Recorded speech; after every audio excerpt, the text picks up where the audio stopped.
할렐루야. 141편은 내 속에 있는 악을 제거해 주십시오. 이런 기도입니다.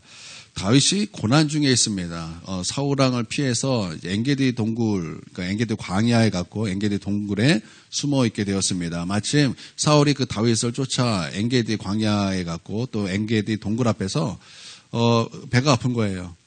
배가 아픕니다. 그래서 이제 화장실을 급하게 찾았는데, 그리고 그 화장실로 들어간 곳이 어디냐면 다윗이 숨어있던 엔게디 동굴이었습니다. 왕이니까 이제 혼자 들어갔겠죠. 그때 이제 다윗이 이제 사울을 죽일 수도 있었는데, 하나님의 기름 부음을 죽이는 것은 하나님이 금하기 때문에 사울 왕을 죽일 수 없다. 그래서 사울의 옷자락을 조금 베었습니다. 그것으로도 말미암아 이 다윗은요 굉장히 그 마음에 찔림을 받았습니다. 다윗이 사울 왕을 죽일 수 있었지만 사울을 살려줍니다. 살려줄 뿐만 아니라 사울을 용서합니다.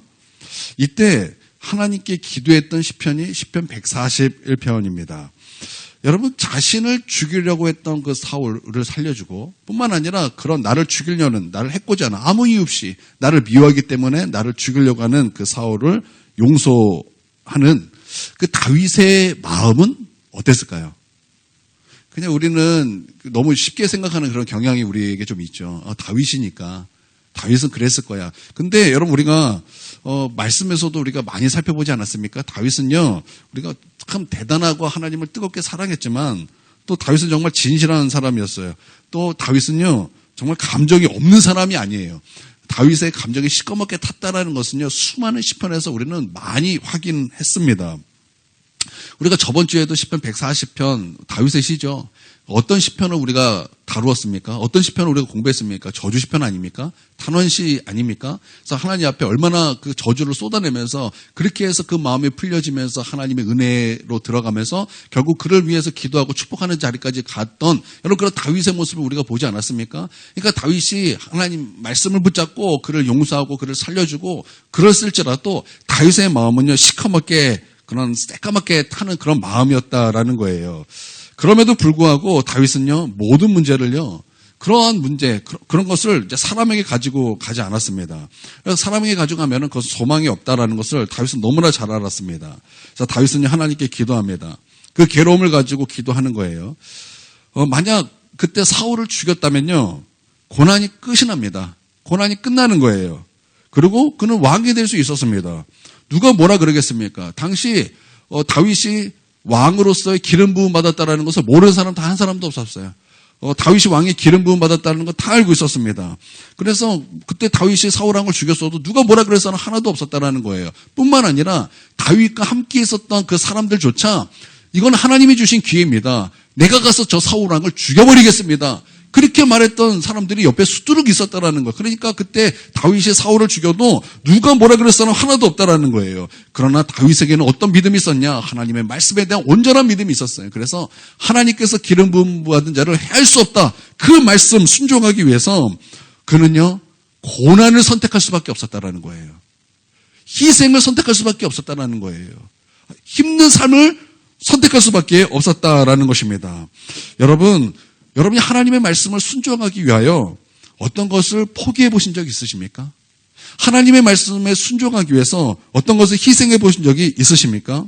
여러분, 우리는요, 예수님을 나의 주님으로 영접하였습니다. 그래서 우리가 예수님을 믿을 때 그냥 예수님을 믿는 것이 아니라 예수님이 나의 주님이 되셔야 됩니다. 예수님이 나의 구주가 되셔야 됩니다. 그것을 우리가 아멘하고 우리가 예수님 영접하지 않았습니까? 그러면 예수님이 나의 주님이십니다라고 말할 때는 많은 의미가 있지만 여러분, 거기에 가장 큰 의미가 무엇입니까? 사나 죽으나 주를 위하여 살겠습니다. 그거 아닙니까? 그러니까 예수님이 나의 주님이라는 것은요, 오직 주님만을 위해 살겠습니다라는 거예요. 그렇다면 주님만을 위해서 살겠습니다라고 말할 때 과연 그 말씀에는, 그 안에는 정말 주님을 위해서 나를 포기하겠습니다, 주님을 위해서 나는 희생하겠습니다, 여러분, 그게 있죠. 여러분, 그런 뜻이 있죠. 왜 없겠습니까? 그렇기 때문에 예수님 때문에 나는 내 삶에서 희생하는 거 있습니다. 나는 예수님 때문에 나는 무엇인가를 포기합니다. 여러분, 그거 있다라는 거예요. 그러면 여러분, 예수님을 위해서 희생하고 예수님을 위해서 포기하고 그 말씀에 순종하기 위해서 여러분 어떤 것을 희생한 것이 여러분 있습니까? 나는 여러분이 예수님의 말씀에 순종하기 위하여 주님의 말씀에 순복하기 위하여 어떤 것과 부딪혔을 때 하나님 내가 주의 말씀을 지키기 위해서 나는 과감히 포기하겠습니다. 과감히 나를 희생하겠습니다. 그 말씀을 지키기 위하여 나는 편안을 포기하고 나는 고난을 선택하겠습니다. 나는 이러한 믿음이 우리 가운데도 있기를 주님의 이름으로 축원드립니다. 몇 번 여러분에게 말씀드렸어요. 초등학교 6학년 남자아이가 있었습니다. 이 6학년짜리 남자아이가 무슨 믿음이 있었겠습니까? 큰 믿음이 있을 수도 있죠. 그런데 이 아이가 교회에서 이제 목사님의 그 말씀을 듣다가 목사님이 어떤 예화를 했을 때 그 예화를 듣고 나서 정말 은혜를 받았어요. 그래서 이제 그 마음속에 생각하고 결단하기를 하나님, 나도 목사님이 그 말했던 저 믿음대로 살고 싶습니다. 그렇게 어린아이가 그 말씀을 들으면서 하나님 앞에 그렇게 소원기도 같은 것을 하나님께 했습니다. 그러고 나서 어느 날 이제 몇 년 만에 집에 이제 떨어져 살았어요. 아빠가 찾아왔습니다. 그래서 자기랑 살자고 그러면서 이제 이 아이를 고향으로 데려가려고 이제 온 거예요.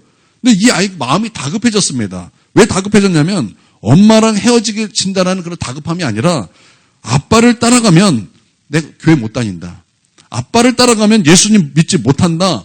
그 사실 때문에 이 아이가 다급해졌습니다. 그래서 이 아이는 아빠를 사랑했지만 예수님을 포기할 수 없었어요. 그래서 이 아이가 한 행동이 무엇이냐? 대신 아빠를 포기했습니다. 그리고 데려왔던 그 아빠를 피해서 도망쳤습니다. 여러분 하나님께서 보시기에 어떠셨을까요? 저는 하나님께서 보시기에 참 기쁘셨다 이렇게 생각됩니다. 그리고 하나님께서는 그 아이를 정말 주의 종으로 삼아주셨고 그 아이가 그때 그 당시에는 어떤 믿음이보다는 좀 하나님에 대한 의리였던 것 같아요. 의리. 이러죠. 의리가 없으면 믿음이 없으면 의리라도 있어야 된다 그러죠. 나는 우리 하나님 앞에 믿음이 없다면 여러분 우리 하나님 앞에 의리라도 좀 있기를 원합니다. 그래서 우리 하나님께서 이게 하나님의 뜻이다 그러면 과감히 내가 이 하나님의 뜻을 따라서 할 때 거기에 분명히 고난이 따른다 할지라도 하나님 내가 주님을 따르기 위하여 그 말씀에 순종하기 위하여 난 편안한 삶을 포기하고 오히려 고난의 삶을 살기를 원합니다. 여러분 예수님도 그러셨잖아요. 예수님도 하늘 영광 버리셨어요. 천국의 왕이십니다. 예수님은. 그런데 우리 주님은 하나님의 말씀에 순종하기 위하여 이 땅에 종의 모습을 입고 오셔서 죽기까지 순종하셨다고 말씀하셨어요. 여러분 이것이 십자가의 길이고 이것이 예수님의 길이고 이것이 성도의 길인 줄 믿습니다. 여러분 다윗이 무엇 했는가? 다윗이요 그때 사울 왕을 죽임으로 말미암아 편안하게 왕 될 수 있었어요. 누가 뭐라 그럽니까? 아무도 뭐라 그럴 사람 없어요. 근데 하나님의 말씀에 순종하기 위하여 하나님께서 기름 부음 받은 자를 해하는 것은 하나님의 금하신 것이다. 주님의 그 말씀을 순종하기 위하여 그는요 희생을 선택하잖아요. 고난을 선택하잖아요. 이것이 다윗의 믿음이었다라는 것입니다. 그리고 그 하나님의 말씀에 순종하기 위하여 그것이 고통스러웠지만 그 문제를 가지고 하나님 앞에 서는 거예요. 그 마음을 가지고 하나님 앞에 나아가는 것입니다. 나는 우리 모두가 이런 다윗의 모습을 좀 닮아가길 원합니다. 우리가 시편을 공부할 때 우리 시편의 목적이 무엇이라고 했죠? 여러분 기억하십니까? 기억하십니까? 어떻게 기억하고 있습니까? 다윗처럼 되라 아닙니까? 그렇죠? 우리가 시편 공부하면서 목적은 다윗처럼 되자예요. 여러분 다윗처럼 되자 할 때 여러분 다윗은요 항상이에요. 항상 아닌 적이 없어요. 어떠한 문제든지 그 문제를 가지고 사람에게 가지 않았다라는 거예요. 사람에게 대화하고 사람에게 소망을 두고 사람에게 해결을 받고 사람에게 어떤 것을 품고 전혀 그러지 않았다라는 거예요. 오직 하나님께 이 문제를 가지고 나아갔다라는 것입니다. 할렐루야. 그래서 이런 다윗같이 우리도 좀 그러기를 원합니다. 여러분 하나님께서는 이 시편을 통해서 우리에게 요구하시고 목적하시는 것은 바로 이거예요. 다윗처럼 되라는 거예요. 하나님께서 다윗을 얼마나 기뻐하셨습니까? 그래서 여러분 하나님께서 그 다윗에 대해서 얼마나 큰 칭찬을 하셨습니까? 내가 이 다윗을 보면서 하나님께서 한 칭찬이 무엇입니까? 내가 합하다라는 거예요. 내 뜻을 그를 통해서 다 이루시겠다라는 거예요. 하나님께서 왜 그렇게 말씀하셨습니까? 그럼 다윗의 모든 일대기를 보면 그가 얼마나 하나님을 의지하고 신뢰했는가, 얼마나 그가 하나님을 사랑했는가, 얼마나 하나님께만 소망을 두었는가. 여러분 우리가 그거 배우지 않습니까? 그와 같이 우리도 그러자라는 거예요. 그러면 하나님께서 다윗에게 부어주셨던 그 놀라운 실제적인 소금 언약, 실제적인 은혜를 우리에게도 주신다라는 거예요. 여러분 믿습니까? 그러므로 우리가 다윗을 볼 때마다 와 정말 대단하다 우리가 감탄하면서 넘어갈 것이 아니라 나도 다윗처럼 되기를 원합니다. 그래야 한다라는 거예요. 여러분 우리가 이제 말씀을 들을 때 반복되는 것들이 많고 또 반복되는 것 중에 인물에 대한 반복이 굉장히 많습니다. 여러분 이스라엘은요 유대인들은요 자녀를 교육할 때 이 인물에 대한 말씀을 부모님들이 자녀에게 엄청나게 해준대요. 아브라함 얘기, 다윗 얘기, 다니엘 얘기, 에스더 얘기, 성경의 인물들의 이야기를 엄청나게 해준답니다. 그래서 아이들이 이게 듣다가 내가 다윗인지 다윗이 난지 헷갈릴 정도로 그렇게 말씀을 듣는다라는 거예요. 그래야만 다윗과 같은 믿음으로 나갈 수 있다라는 거예요. 그래야만 아브라함과 같은 믿음으로 나갈 수 있다라는 거예요. 그래야만 야곱과 같은 믿음, 이삭과 같은 믿음, 다니엘과 같은 믿음으로 나아갈 수 있게 된다라는 거예요. 이거 되게 중요한 거예요. 제가 그러면서 굉장히 큰 은혜를 받았어요. 맞다. 믿음은 들으면서 나는 거예요. 그렇게 자꾸 그 말씀에 대해서 듣다 보니까 인물의 하나님의 사람에 대해서 말씀을 계속 듣다 보니까 어느 순간 하나님의 그 사람과 같은 문제가 내 눈앞에 닥쳤을 때 나도 다윗과 같이 나아가고 나도 아브라함과 같이 나아가고 나도 이삭과 같이 나아가고 나도 다니엘과 같이 나아가는 그런 모습이 나에게 있다라는 거예요. 여러분 우리가 다윗 말씀 들을 때도 마찬가지예요. 우리 다윗 말씀 굉장히 많이 다뤘죠. 그래서 다윗 말씀에 대해서 굉장히 반복되는 것이 정말 많습니다. 여러분 그때마다 다윗이 이랬지. 나 다윗 닮아가길 원해. 하나님 나 다윗처럼 되길 원합니다. 하나님 나를 도와주시옵소서. 그래서 마치 내가 다윗과 같이 돼서 그런 다윗과 같은 문제가 내 앞에 놓였을 때 다윗과 같이 하나님께 그렇게 나아갈 수 있는 우리 모두가 되어야 할 줄 믿습니다. 1절을 한번 보도록 하겠습니다. 1절 있습니다. 시작.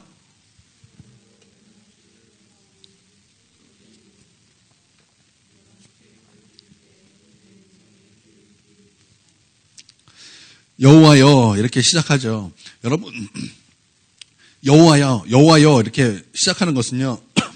여호와라는 그 하나님의 이름은 언약을 신실하게 이루실 때 그 하나님의 이름을 나타내는 것이 여호와입니다. 그러니까 여호와 그러면 하나님은 하나님께서 약속하신 것을 신실하게 이루시는 하나님이야. 여러분 그렇게 우리가 성경을 봐야 된다는 거예요. 그래서 여호와여라고 한다는 것은 지금 이 다윗은요 무엇을 붙잡고 있다는 거예요? 어떠한 마음으로 하나님께 나아가고 있다는 거예요. 하나님 나는 지금 하나님께서 말씀하신 것을 순종하여 나는 지금 고난을 선택합니다. 나는 지금 희생을 선택합니다. 하나님 나는 하나님의 말씀에 순복합니다. 하나님 그러나 하나님은 나에게 말씀하신 언약이 있습니다. 그렇기 때문에 나는 하나님의 뜻대로 나의 그런 이 언약이 성취될 줄 믿습니다. 그런 간절한 마음으로 하나님 앞에 나아가고 있다는 거예요. 하나님 난 지금 너무나 간절합니다. 지금 나는 주의 말씀에 순복하기 위하여 하나님 나는 고난을 택합니다. 그러나 하나님 우리 하나님은 하나님의 뜻대로 주님 이루실 것을 나는 믿습니다. 하나님 도와주세요. 하나님 역사해 주세요. 하나님 나를 불쌍히 여겨주세요. 나를 긍휼히 여겨주세요. 하나님 내가 계속 고난 가운데 있지만 하나님 내가 이 고난 가운데 있다 할지라도 하나님 앞에 나아가는 것을 잊지 않게 해주시고 하나님 앞에 서는 것을 잊지 않게 하여 주시옵소서. 하나님 나에게 긍휼을 베풀어 달라고 그렇게 하나님 앞에 간절히 애끓는 기도로 하나님께 나아가고 있다는 것입니다. 그러면 우리가 이 고난 이제 다윗이 이제 고난을 선택한 거예요.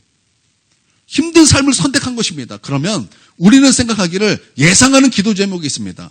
다윗이 어떻게 기도했겠습니까? 하나님, 나를 여기서, 이 사망에서 나를 건져 주십시오. 우리는 이렇게 기도했을 것이라고 우리는 예상하고 우리는 그렇게 생각이 듭니다. 그렇죠? 근데 다윗의 기도는요, 예상 밖의 기도예요. 예상 밖의 기도. 우리 2절 한번 보겠습니다. 있습니다. 시작.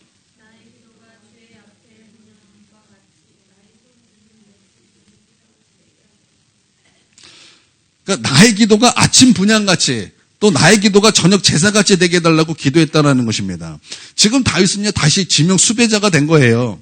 앞으로 이런 삶을 살아야 됩니다. 그러니까 하루하루가 그냥 어려운 거죠.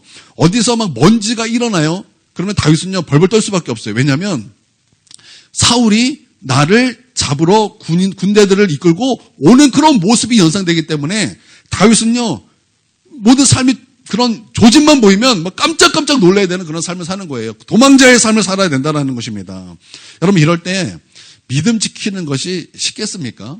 이럴 때 하나님 앞에 기도하는 것이 이게 쉽겠습니까? 여러분, 이럴 때 믿음이 무엇입니까? 이때 믿음은요, 이것입니다. 나의 일보다 하나님을 크게 보는 것입니다.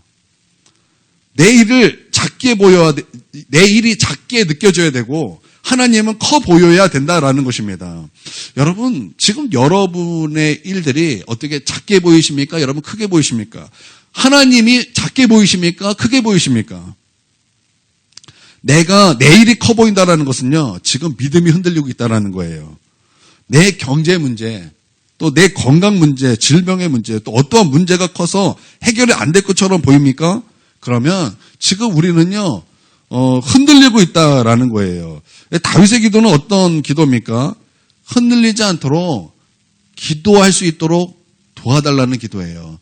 참 기도가 내용이 희한합니다. 그리고 예상 밖의 기도입니다. 이거예요. 하나님 문제 해결해 주세요가 아니에요. 하나님 기도의 자리에 떠나지 않게 해주세요. 기도의 불이 커지지 않게 해주세요. 그래서 나의 기도가 아침 분향당 같이 해주시고 제사장들의 저녁 제사 예배 같이 될 수 있도록 하나님 도와주십시오. 이것이 다윗의 기도였다라는 거예요.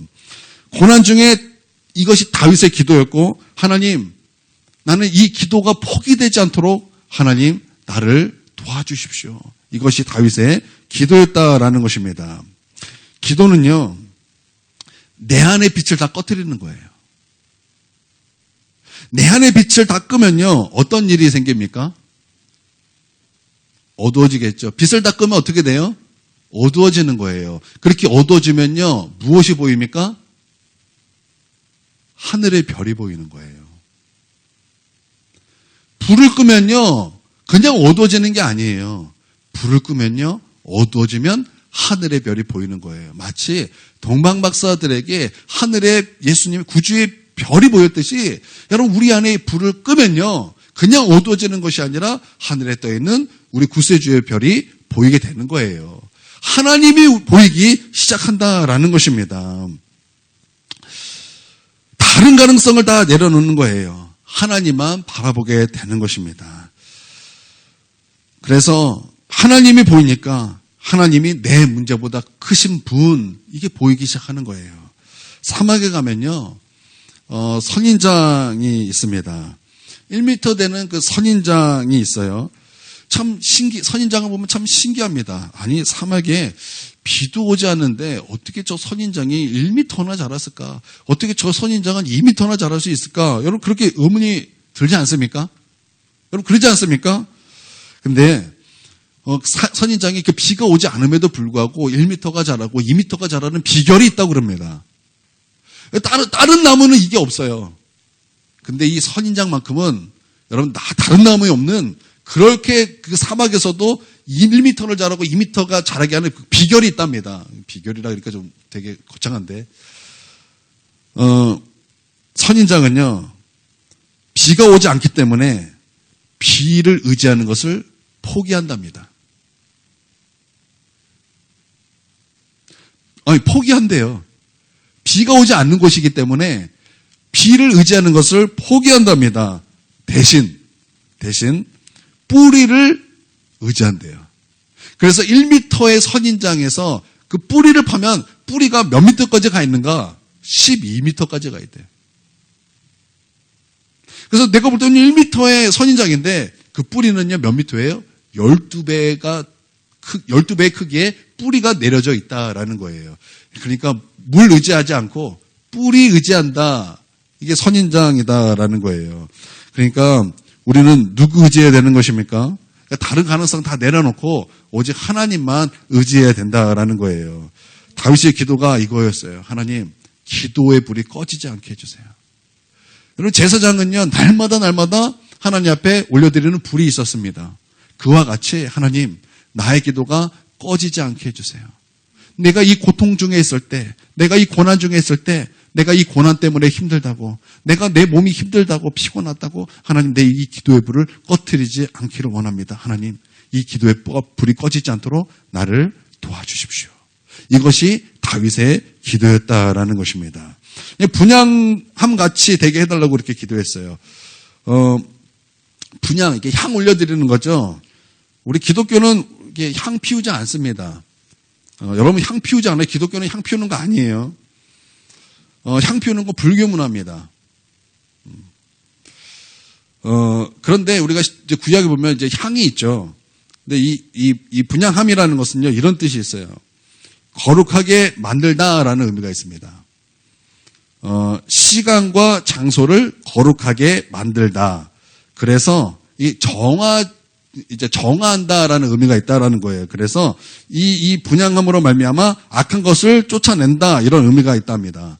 그리고 또 두 번째는 향은 위로 올라가잖아요. 그래서 요한계시록에 보면은 여러분 천국에서 이제 향이 올라간다라는 그런 말씀이 나옵니다. 그러면 그 향이 무엇입니까? 성도들의 기도다. 그렇게 성경은 말씀하고 있어요. 그러니까 여러분 이 분향함이라는 것은요, 성도의 기도다라는 거예요. 하나님께 상달된다라는 뜻입니다. 그러니까 기도가 향이라는 것과 또 기도가 시간과 장소가 거룩해진다, 그런 의미가 있다라는 거예요. 그래서 마귀가 존재하지 못하게 하는 그런 능력이 있다, 이제 그런 의미가 된다라는 거예요. 그래서 우리는 향 안 피웁니다. 대신 기도합니다. 우리가 기도할 때 여러분 거룩하게 된다라는 거예요. 우리가 기도할 때 저 악한 마귀의 존재가 이곳에 있을 수 없게 되는 능력이 있다라는 거예요. 할렐루야. 그리고 우리가 기도할 때 이 기도는 하나님께 올려지는 향기로운 향이 된다라는 것입니다. 여러분 믿습니까? 다윗은요, 그것을 놓고 하나님께 기도하고 있는 거예요. 또 하나는 이렇게 말하고 있죠. 나의 손 드는 것이 저녁 제사같이 되게 하소서, 이렇게 기도하고 있습니다. 손 드는 것은요, 손이라는 것은요, 이제 항복이라는 뜻이에요. 하나님, 내가 하나님께 항복합니다. 그리고 여러분 이게 손을 들면은 무슨 모양이에요? 잔 모양이죠. 그렇죠? 잔 모양이에요. 잔. 그래서 채워달라는 의미예요. 그래서 내 잔을 채워 주시옵소서. 이제 그런 뜻이 있습니다. 그리고 손이라는 것은요, 우리의 상태를 나타내는 거예요. 여러분 연기자들이 이제 연기를 합니다. 그러면 연기자들이 연기를 하면 연기 참 잘해요. 우리는 연기자들이 연기를 할 때 어디를 봅니까? 그죠? 보통 얼굴을 보고 그 연기와 그 말을 보죠. 근데 진짜는 손이래요. 얼굴은 완벽하게 할 수 있어요. 말도 완벽하게 할 수 있어요. 그래서 그 사람의 마음이 어떤가를 알지 못합니다. 그런데 손은 안 그렇대요. 그 연기를 하면서도 마음이 불안하면요, 어떻게 되는가? 손이 이렇게 두두두 떨린대요. 두두두 떨린다 그럽니다. 이거 뭐죠? 이걸 뭐라, 이렇게 막 이렇게 하는 거. 판토마임이라 그러나? 뭐라 그러지, 이거? 그렇죠. 이런 사람들은요, 뭐 사람들을 이렇게 속일 수 있대요. 뭐 표정도 속이고, 뭐 행동도 속이고 막 하는데, 이런 사람들은 손을 못 속이잖아요. 손을 못 속이는데, 손을 보면요, 다 안다라는 것입니다. 예수라는 사람도 마찬가지예요. 여러분, 예수라는 사람도 무엇이 중요합니까? 여러분, 손끝이에요, 손끝. 그래서 손을 통해서 자신의 모든 것을 다 표현하지 않습니까? 그래서 어떤 상담 잘 하시는 분이 그래요. 자신은요, 손을 본다라는 거예요. 뭐, 대화를 하는데 대화도 잘해요. 말도 잘하고, 뭐, 풍부하게 뭐 어떤 것도 막 술술술 다 합니다. 그런데 속일 수 없는 것이 있다라는 거예요. 그게 뭐냐면 손이래요. 그래서 불안한 사람들은요, 꼭 손을 떤대요. 그리고 여러분, 우리가 어떤 사람도 그래요. 막 이렇게 평상시랑 똑같아요. 근데 손을 가만히 못 놔둬요. 가만히 있으면 휴지라도 막 뜯어야 돼. 뭔가를 막 해야 돼. 왜 그런가? 손에서 나오는 거예요. 아, 지금 불안하구나. 아, 그 마음속에 뭔가 안정됨이 없구나. 그것을 보면 이제 알 수 있다라는 거예요. 그래서 손은요, 중심의 진실이라는 뜻이 있대요. 중심의 진실. 그러니까 다윗이 하나님 앞에 손을 가지고 이렇게 말씀했다라는 것은, 하나님, 내가 중심의 진실함으로 하나님께 나아가기를 원합니다. 그래서 나의 기도가 끊이지 아니하고, 하나님, 나의 기도가 하나님 앞에 진실한 중심을 가진 기도가 될 수 있도록 하나님 나를 좀 도와주시고, 기도의 불이 꺼지지 않도록 주님 나에게 역사해달라고 그렇게 하나님 앞에 기도 기도했다라는 거예요. 나는 저와 여러분의 기도가 이 다윗과 같은 이 기도가 되기를 주님의 이름으로 축원드립니다. 그리고 이제 이어지는 이제 다윗의 이제 기도 내용이 나오는데요. 한마디로 이것입니다. 변화시켜 주시옵소서. 내 안에 악을 제거하여 주시옵소서. 이제 이런 기도예요. 먼저 이제 3절부터 보면은 여호와여 내 입에 파수꾼을 세우시고 내 입술에 문을 지키소서 이렇게 말씀하고 있어요. 고난 중에 이제 가장 큰 실수가 무엇이냐? 말을 함부로 한다라는 거예요. 저도 그런 것 같아요. 제가 이제 힘든 날이 있어요. 우리 뭐 힘든 날이 있잖아요. 힘든 날이 있을 때 여러분 제일 우리가 넘어지는 것이 무엇입니까? 말하는 거죠. 말하는 거예요. 그래서 함부로 말할 때가 많다라는 것입니다. 저도 그래요. 너무 힘든 날이 있어요. 힘들고 막 지치고 그러면 아이들에게 함부로 말할 때가 많아요. 그리고 함부로 신경질을 낼 때가 있어요. 애들이니까 조금만 거슬리고 뭔가 조금만 마음에 들지 않는 것 딱 보이면은 좀 과격하게 말할 때가 있습니다. 그러면 참 안타까운 것을 보게 되는데 어떤 것을 보게 되냐면 그냥 나의 입에서 나온 그 신경질적인 말, 내 입에서 나오는 그 함부로 하는 그 말들이 아이들의 언어가 되는 것을 볼 때 이게 말하는 것이 정말 중요한 거구나. 이 말하는 것이 이게 아무것도 아닌 게 아니구나 이게 알게 되는 거예요. 여러분 그럴 때 여러분 힘들 때는요 뭐가 제일 좋으냐면 차라리 그냥 말 안 하는 게 나은 거예요. 힘들다 그러면 말을 마세요 그냥. 그래서 내 입술로 하나님께 범죄하지 마십시오.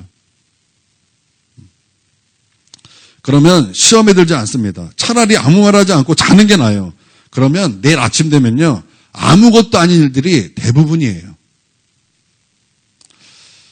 말 많이 하면 고난 중에 자꾸 이렇게 고난이 뻥튀기가 됩니다. 그래서 고난이 몇 배로 힘들어지게 느껴져요. 그냥 여러분 힘들 때, 고난 중에 있을 때, 괴로운 가운데 있을 때 차라리 침묵하고 그 문제를 가지고 하나님께 나와서 기도하십시오. 여러분 그것이 축복된 길이요. 은혜의 길이에요. 여러분 그러실 수 있기를 바랍니다. 어떤 목사님이 그래요. 우리가 말할 때 세 가지 조심해라. 첫 번째는 필요한 말인가를 생각하라. 필요한 말을 해야 하는데 그러면 이것이 진실한가를 생각하라는 거예요. 그리고 세 번째, 이게 제일 중요한데 친절한 말인가를 생각하라는 거예요. 친절한 말인가. 또 이어서 4절을 보면은 내 마음이 악한 일에 기울어 죄악을 행하는 자들과 함께 악을 행하지 말게 하시며 그들의 진수성찬을 먹지 말게 하소서 이렇게 말씀하고 있어요. 누구나 악한 자가 될 수 있다라는 거예요. 이게 악의 보편성을 말하는 것입니다. 우리가 악인을 이렇게 보면은 여러분 악인을 무엇을 보고 우리가 판단합니까? 우리는요 눈이 이렇게 좀 약간 이렇게 분명하지가 않아요. 그래서 어쩔 때는 외모를 보고 악인이다 이렇게 판단할 때가 많습니다. 그래서 얼굴이 험하게 생긴 사람, 또 얼굴이 좀 무섭게 생긴 사람을 보면요 악인처럼 우리가 슬슬 피해요. 그렇죠? 그런데 여러분 그게 아닐 때가 더 많습니다. 제가 알기로는 저게 동방교회인가 저쪽에 이제 그쪽에는 서양 쪽 말고 이제 뭐 러시아 정교회 그쪽인가 이게 그랬던 것 같은데 거기는요 마귀를 그릴 때 여러분 우리를 마귀를 그릴 때 어떻게 그립니까? 뭔가 뿔이 달려야 돼요. 그렇죠? 뭔가 뿔이 달리고 얼굴이 막 이렇게 뭔가 이렇게 좀 무시무시하게 생기고 뭐 이렇게도 막 험하게 생긴 것으로 이렇게 표현하잖아요. 근데 그쪽은요 마귀를 그릴 때 그렇게 안 그립니다. 살짝 어둡게 그려요. 그리고 살짝 작게 그립니다. 그래서 자세히 보면요 이게 마귀인가 몰라요. 가만 보면 몰라요. 근데 자세히 봐야 이게 마귀를 표현했구나를 안다라는 거예요. 이렇게 인사이트가 있다고 생각합니다. 여러분 마귀가 나 마귀오라고 자기를 드러내지 않아요. 마귀는 광명의 천사의 모습으로 자신을 감춥니다. 그래서 그냥 봐서는 모른다라는 거예요. 여러분 근데 오늘 말씀이 뭐냐면 이 악의 보편성을 말하는 거예요. 모습이 아니라는 거예요. 누구나 악인이 될 수 있다라고 말을 하는 거예요. 왜요? 사람은 경향성이 있다라는 거예요. 그러니까 악에 기울어지는 그런 모습이 있다라는 거예요. 누가요? 누구나가. 그렇기 때문에 하나님, 나를 이 악에서 건져 주십시오. 이렇게 말하고 있다는 거예요. 그래서 4절에 보십시오. 내 마음이 악한 일에 기울어. 이렇게 말하고 있잖아요. 악한 일에, 여러분, 우리가 주일날 말씀 들었어요? 이게 뭐라고요? 죄 본성이라 하죠. 죄성이라 그러잖아요. 죄성이 뭐예요? 죄로 기울어지는 경향성. 그렇죠? 오늘 말씀에 뭐라 그랬어요? 경향성을 말하고 있잖아요. 무엇이 있대요? 우리의 마음이 악한 일에 기울어져 있대요. 그래서 가만히 있어도 악으로 기울어진다는 거예요. 그렇기 때문에 하나님, 나를 이 악에서 건져달라는 거예요. 나로 하여금 악을 행하지 않도록 주님 나를 붙들어 달라는 거예요. 그렇게 기도하고 있다는 거예요. 여러분, 예수님께서 가르쳐준 주기도문도 그렇죠. 나를 악에서 구원하소서. 그렇게 기도하라고 주님 말씀을 가르쳐 주셨잖아요. 다윗은요, 그걸 붙잡았다라는 거예요. 하나님, 나로 하여금 이 악에서 건져 주시옵소서. 나는 가만히 있어도 악으로 기울어지고 있습니다. 나는 내 입술을 열어서 그를 향해 저주를 퍼붓고 싶고, 나는 입술을 열어서 그를 판단하고 싶고, 나는 입을 열어서 그들에게 악독을 쏟아내고 싶고, 나는 입을 열어서 그를 저주하고 그에게 죄를 범하고 싶습니다. 그런데 하나님, 나의 입술을 지켜주십시오. 나의 마음을 지켜주십시오. 나로 하여금 죄로 향하지 않도록, 악을 향하지 않도록 하나님 나를 붙들어 주십시오. 그렇게 다윗은 하나님 앞에 기도하고 있다라는 거예요. 그러니까 내 안에 악을 제거해달라는 거예요. 그러므로 다윗은 고난 중에서 무엇을 하나님께 간구하고 있냐면 거룩함을 간구하고 있다라는 거예요. 참 예상 바뀌죠. 나는 우리 이런 다윗과 같은 모습이 되길 원합니다. 그냥 문제 해결만을 말하는 것이 아니라 정말 하나님께서 원하시는 것이 무엇인가? 그것은 거룩합니다. 이것을 깨닫고 하나님 앞에 거룩을 구하는 거. 왜요? 왜 그러냐면 악을 행함으로 말미암아 하나님이 나의 삶에서 떠나갈 때 내 영혼이 빈궁하게 된다는 거예요. 빈곤하게 된다는 거예요. 텅 빈 상태가 된다는 거예요. 하나님 나를 그렇게 내버려 두지 말라는 거예요. 이 고난 가운데 하나님이 나와 함께 하시지 않으면 나는 견딜 수 없기 때문에 이 다윗은 무엇을 구한 거예요? 거룩을 구했다라는 거예요. 나는 무엇보다 여러분 이것을 가장 중요하게 여길 수 있길 바랍니다. 여러분 우리가 하나님 앞에 범죄하면요, 하나님 우리 안에 거하실 수가 없는 거예요. 그렇기 때문에 진짜 우리가 하나님 앞에 엎드려 기도할 것이 무엇이냐? 여러분 고난 가운데 있다면, 더욱더 힘든 가운데 있다면 하나님 앞에 거룩함으로 나아가십시오. 그것을 구하십시오. 그래서 나로 하여금 하나님이 떠나시는 빈궁한 상태로 있는 것보다 거룩한 것, 그래서 내 안에 정말 하나님으로 충만하여 이 고난을 잘 이겨낼 수 있는 그런 저와 여러분에게 주님의 이름으로 축원드립니다. 그러니까 다윗의 두려움은 무엇이었냐? 악을 행함으로 하나님이 떠나가시는 게 내가 고난받는 것보다 더 두렵다라는 거예요. 여러분 이러한 믿음이 우리 가운데 있길 원합니다. 다윗은요 진짜 볼 수 있는 걸 봤어요. 다윗은 정말 믿음의 눈으로 본 거예요. 이것이 다윗의 수준이었고 이것이 또한 저와 여러분의 모습이기를 원합니다. 그래서 오늘 이 말씀을 통해서 내가 고난당할 때 과연 나는 지금 이 고난을 통해서 우리 힘들면은 자꾸 막 풀어져요. 힘이 들면 막 내 안에서 막 분노가 막 마음에서 악한 것이 막 쏟아져요. 이때 여러분 우리가 하나님 앞에 거룩으로 나아갈 수 있는 저와 여러분이 되기를 바랍니다. 그래서 하나님이 내 안에 계신 거 여러분 이거 놓치지 않게 되길 바랍니다. 그래서 우리의 기도도 하나님 나의 기도가 포기되지 않도록 주님 도와주시고 하나님 앞에 이 거룩함을 포기하지 않도록 주님 나를 도와주십시오. 여러분 이런 다윗과 같은 저와 여러분이 되길 바랍니다. 우리 50분까지 우리 함께 우리 통성으로 기도하겠습니다.